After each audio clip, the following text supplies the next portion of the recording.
Hello, hello, hello, and welcome to the Week Unspun, a weekly live look at what is happening around the world through the eyes of PR pros. My name is Fazana Badgerwell, and I am joining you from London. My name's Doug Downs. I'm in Canada's Rocky Mountains.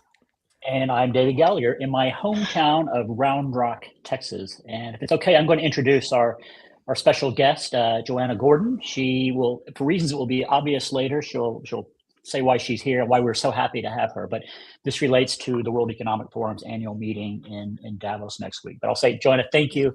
As I was saying before the show, you were one of the very patient guides when I was more active with the forum, and I still benefit from some of the relationships you helped me create. And so glad you could join us from Paris, right?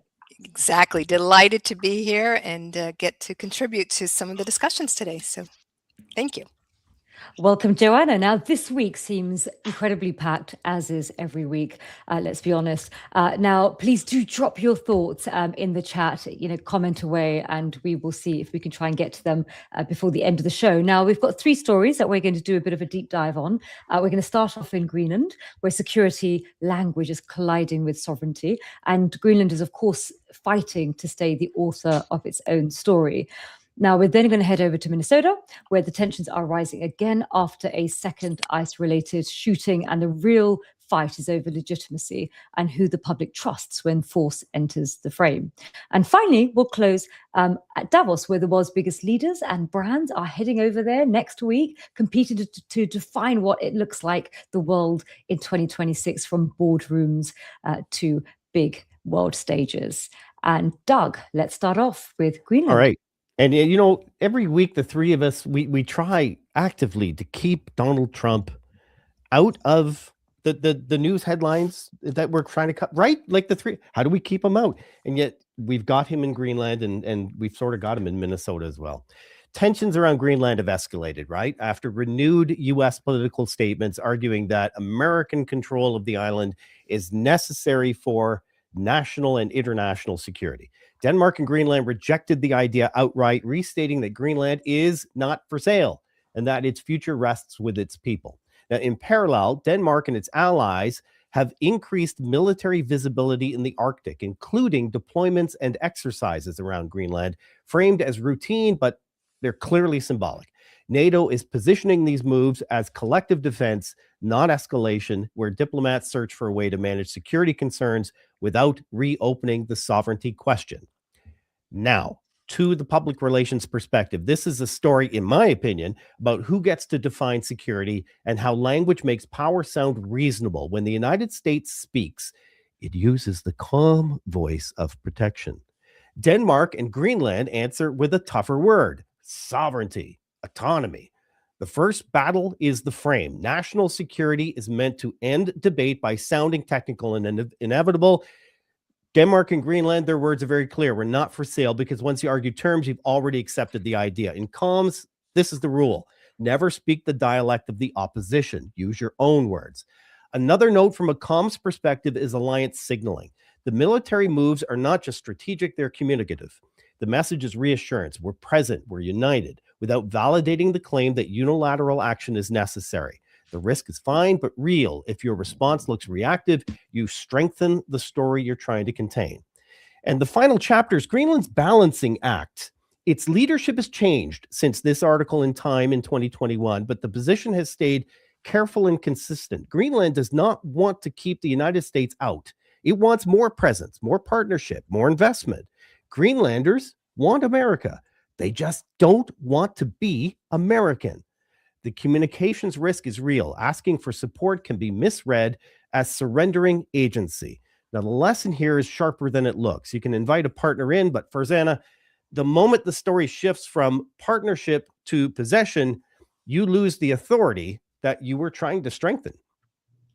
Well, what's interesting here, Doug, is although Greenland is the center of the story, it's pretty much treated as a backdrop in terms of narrative control. So you're hearing what the US have got to say, you're hearing what Denmark, NATO, other sort of countries. And of course, what happens in the real world is you're ability to control the narrative has real world impacts. I think it's about narrative authorship, and so you're occasionally getting some sort of cut through with Greenlanders talking about what they want, but very little. I mean, the conversation is predominantly between NATO, Greenland, and Denmark. Can Well, I? Yeah, I sorry, just want to go ahead, Jen. comment. You're talking about the sign, their voice, but there are only 50,000. It's a population of 50,000 people in Yeah. Greenland. So how does that voice? How can they have a strong voice versus how many voices in the U.S.? What's the population? Yeah, So it should be more polls and surveys. I've seen streeters in media, but David, like that's not enough nearly to cover. Yeah, I don't know if it comes down to kind of per capita share of voice. But I take your point. It's a small country. I don't think this comes down to narrative authorship, though. I don't think Greenland really has a standalone narrative. And in fact, I think if they try to express this as some sort of referendum on their sovereignty, they'll lose. And I think that splitting away from Denmark and from NATO would be exactly the wrong thing to do. This is a moment for solidarity, for alliances, for partnership. I think it's the only way Greenland can advance its best interest is in partnership with its partner, with its with the Kingdom of Denmark and with the NATO allies. I also think that if they for a moment show a sliver of separation from their partners, it'll be exploited by the Trump administration. See, they don't really belong. They don't really want to be in places. Last thing I'll say is I don't think the U.S. sounds reasonable in this. They already have effective military control of Greenland. They already have agreements with Denmark in terms of how mineral rights and future resources could be managed. So I think this comes down to a personal issue for whatever reason for Donald Trump, and I don't think it sounds that reasonable on the world stage. We'll hear more about this, I guess, next week, Joanna, when the president travels to Switzerland. But I think this is bigger than Greenland sovereignty. David, you're in the hills of Texas right now. You flip on the TV, you pick up a newspaper. Is it Greenland? Is it Minnesota? Is it Iran? Like what's the lead story for? This is a strange thing. So as you know, I'm usually based in London, so I see everything through a UK filter. Right. I think that actually affects my social media feeds. Sitting here in purple Texas, but red Williamson County, just on the edge of the hill country, you get a different view. Greenland is not really registering right now. And I don't think that's a surprise. A lot of times geopolitical affairs don't dominate local American news, probably much the same as the rest of the world. So no, Minnesota is front and center for social media feeds and for the news. Yeah, and I see it. If I flip around at night, I'll go CNN, MSNBC, Fox, right? And sort of, and the tensions in Minneapolis, Minnesota, they're playing big on Fox News, big time. And obviously CNN. Well, they've spiked again after a second shooting involving a U.S. immigration and customs enforcement agents. On Wednesday, an ICE officer shot a man in the leg during an enforcement stop after the man allegedly tried to flee and attacked the agent with a shovel and makeshift weapon. This incident comes just 1 week after another ICE agent fatally shot Renee Good, a 37-year-old mother, during an operation in the city, sparking a lot of protest and sharp criticism from local officials. Demonstrations, of course, have continued, with community members demanding accountability and transparency, while both state leaders and the federal government remain sharply at odds over enforcement tactics and investigation control. To me, this is a communication story about legitimacy under pressure and about who the public believes when force enters the frame. Federal authorities insist their actions are lawful and necessary. Local leaders and communities are saying something different, that the process itself has lost all credibility. The first tension is, again, narrative control. Federal statements focus on enforcement and self-defense, while city and state voices focus on transparency and accountability. And both sides are speaking past one another now. And in that vacuum, trust drains fast. The fight is not only over facts, but over who gets to define what's happening. The second tension is investigation and authority. By keeping probes tightly federal, officials may be protecting procedure, but they also signal distance. When communities feel shut out of the truth-finding process, suspicion becomes the story.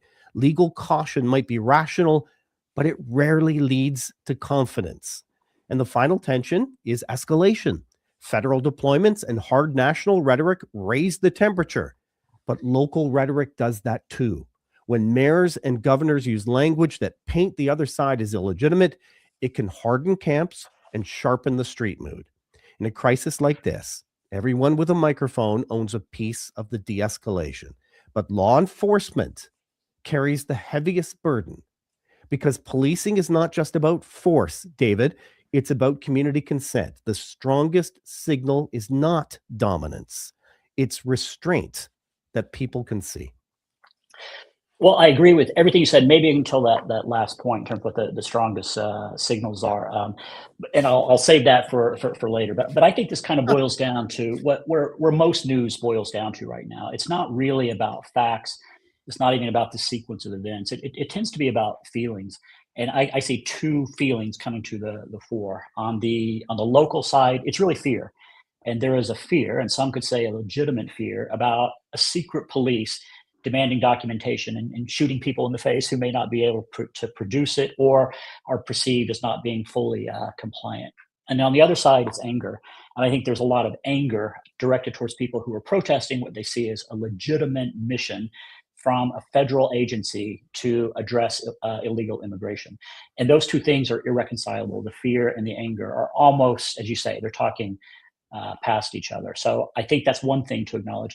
I think the second thing to acknowledge is where does this go from here? And I think this is a tinder keg. I really do. I think the one mitigating factor is that it's happening in the dead of winter. And I think these protests could be much larger, much more difficult, and lead to much worse outcomes if it weren't happening in the winter.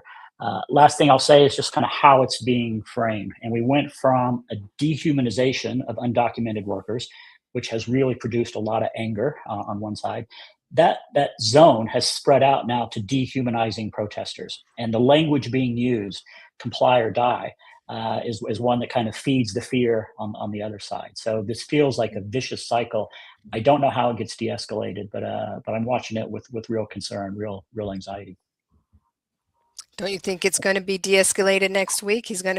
Trump's going to have the attention on him in Davos. I'm just throwing that out there. Maybe. Distraction, yeah. Yeah. Why will that be? Why will that be distraction, Joanna?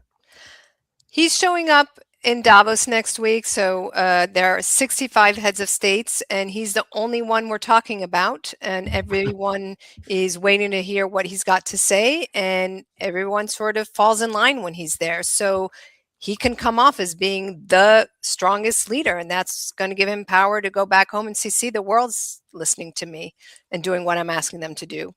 Should be the same back home. Yeah. Farzana, any thoughts on what's happening in Minnesota?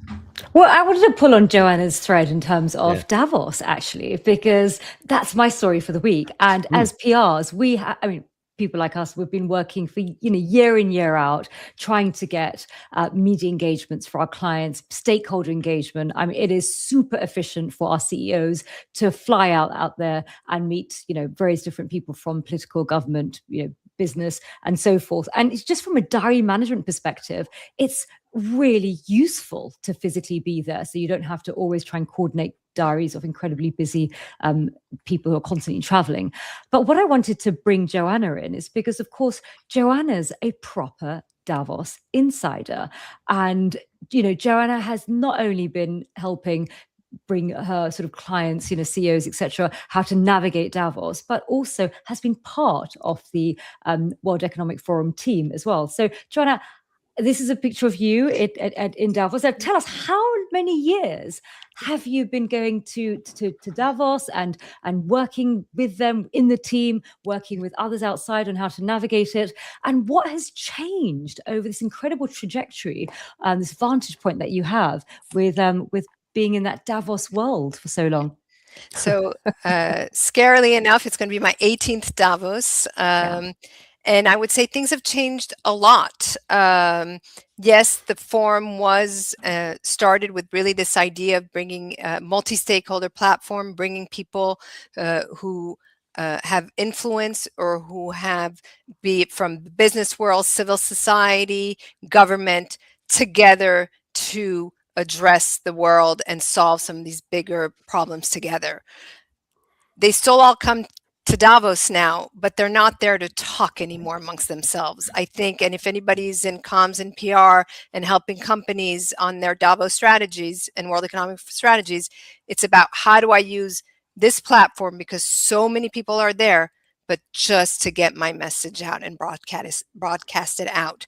And I think that's a real reflection of where we are in the world. And it's sort of unfortunate because I think the forum is trying to get back to that dialogue. The theme of this year's annual meeting is a spirit of dialogue, but the sense we're getting is I'm showing up and I'm going to try and use it as much as possible to get my own personal message out and my own personal agenda taken care of.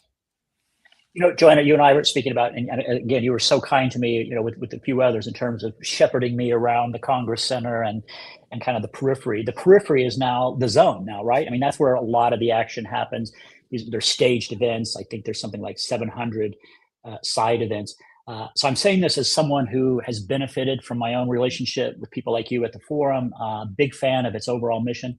But does this new emphasis, this kind of attention economy focus, does that diminish the forum's brand or impact in some way, or does it just change it in a different direction? I think they're really different Davos experiences, and I'm sure more and more people are hearing about, or seeing people saying, I'm going to Davos, I'm going to the World Economic Forum.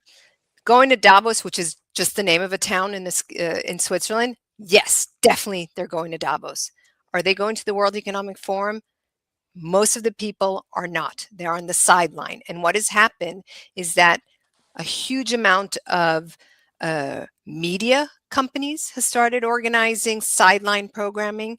A huge amount of, people with their own agendas are creating their own events and claiming it is the World Economic Forum and where these exchanges are happening. And that's not what's going on. That doesn't mean you're not going to have great connections and great moments, but it is not the platform that it used to be, where the only people in Davos were the people who were invited by the World Economic Forum and were peer-to-peer.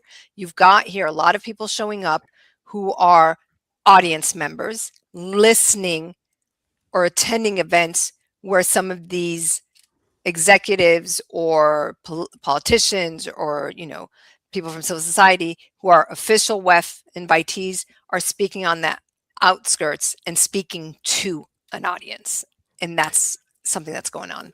So you've got an event with an agenda and you have speakers, and particularly if you're from a strong brand, you want your CEO or whomever on stage speaking, but the reality is people are creating their own events and networking, and that's sort of usurped the entire agenda. It sounds like every PR conference that I've been to or heard of, or like any even accounting conference. This is the kind of in my mind, the democratization of events. I would call it a democratization, but also it's not the same event anymore. Right. You think you're part of it, but the reality is, and I think David remembers these days where you just walked around, and just by walking around, you bumped into people and you chatted and you were hanging out and you assumed you were there because you were somewhat peers, or there was a legitimacy for you being there. Your CEO was in the Congress Center. You can't access, but you're the number 2 guy. There's a legitimacy for being there, guy or woman. I'm using the generic term. What you're hearing now is you've got all those people. They don't want to hang. They don't want to walk down the street of Davos anymore because they're harassed. They're it's just not a peer-to-peer safe place. It's just, you've got over, I would say, about 10,000 people at least coming this year on the sideline. There are only 2,500 or maybe max 3,000 white badges, official people in the Congress Center. If they walk around, they're going to be bothered. So I think what you end up with is a sense of it being more open and accessible. But the reality is, it's just like our society in general. I would say the American economy in a way. The really powerful are more and more in secluded events that nobody knows about, off the record, really hard to hear about. and the rest are somewhere else. Yeah, Joanna, sorry, I want to ask Joanna, do you think that Davos actually has a bit of a PR problem, that it's maybe considered as too elitist, too out of touch, a bit of a talking shop, and people have kind of cottoned on that it's not where real interesting conversations are taking place. It's one-way communication. It's just people projecting. And, for instance, if you look at, Davos, the World Economic Forum, rather, they released a report on risks. So they produce a lot of thought leadership because, of course, they want to be positioned as, this forum with really highly consequential conversations, and they released a report in terms of the risks that they, and I think misinformation, disinformation, I think was number 2, which I thought was quite interesting. But I wanted to ask you: do people care? Do people care about what the World Economic Forum has to say? Do people really listen and tune into their reports and their thought leadership, or is it basically just a place where people go to take selfies, to network, and they are just not listening? Or is it a sign of our society that we don't actually listen? We are just projecting. Everything is an opportunity for a selfie and not really an opportunity to learn and listen and lean in? I think it's the latter. I mean, I definitely think the forum still has at its premise and its goal to bring together people around the table. I think more and more people don't want to be at the table. They are constantly asking, what's the benefit? Am I expected to be seated in a room for an hour? No, I need to be, I want to be moving. I need something else, right? And so that is just the reality, unfortunately, I think, of our society. I think the fact that the forum continues, though, to try and produce certain reports, I think they have too much thought leadership, and so we forget what they stand for. But I think this, for instance, the Global Risk Report is one that has come out every year right before the annual meeting. Yes, the CEOs might not really be paying attention to it right now, but it will come out in the discussions because, you do have, this is one of the few places in the world that can bring together people from so many around the world.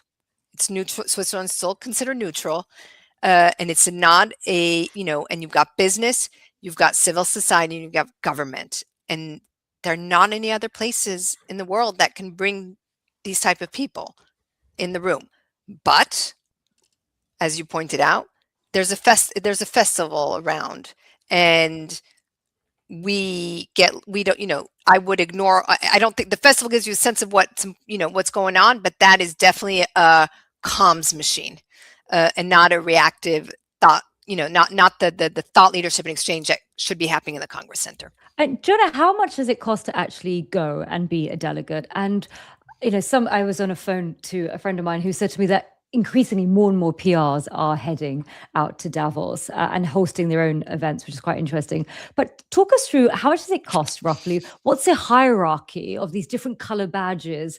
What does that world look like?